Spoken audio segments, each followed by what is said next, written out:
everything was good. He checked the timing and stuff, and usually map sensors will.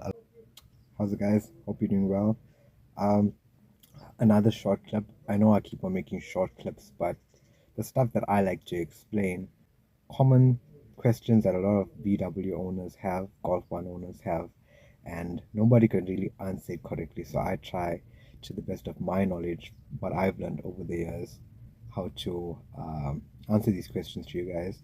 And maybe it will help. Maybe some of you guys will say it's wrong, but right. So I had one of my followers message me, DM me directly, and he had a problem with the mp9 system, 2 liter. I think it was a 2 liter 8valve. Yeah, mp9, and he had a problem where he was struggling to start the vehicle when it's cold, couldn't start it in the mornings, and even when it's warmed up, then it'll switch off, can't get it back to start, and the idle was going all over the place, up, down, up, down. I'm sure a lot of you know about this, and I'm going to explain to you how I helped him solve his issue within a day. So stay tuned. Okay, guys, this is the vehicle. At first, I assumed it was maybe like the map sensor or something like that, but I asked him about it and he told me it's been replaced and everything was good. He checked the timing and stuff, and usually map sensors will allow the car to idle at about 1500 RPM because the computer has default map on it. So if you don't have the map sensor, it will take over until the vehicle starts to overfuel.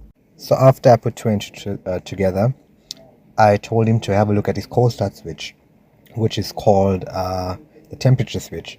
And I told him to remove the plug. Once he removed the plug, the car started one shot in the cold weather, and it was idling perfectly fine because the computer box was running off the computer's map for that setting.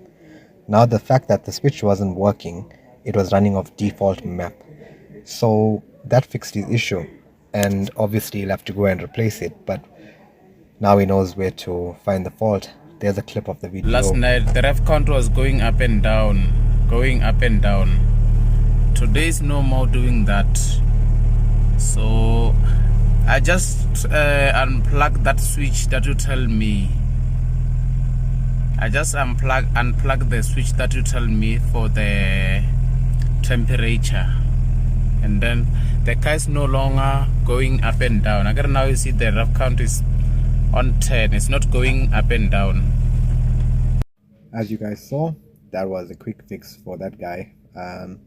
Obviously there's a lot of things that could be the reason why it's doing that. Low fuel pressure, timing is too advanced, and it could be hundreds of things that could be doing that, but it's good to know where to look and what to do in these kind of situations, so you just don't go throwing money into your vehicle. If you find this video helpful in any which way, please show some support, like and subscribe to my YouTube channel. And yeah, I'm trying to get to 2,000 followers in 2 weeks. I went from, I think, 14 to 15, so that's quite good. Thanks for all the support, guys, and till the next time.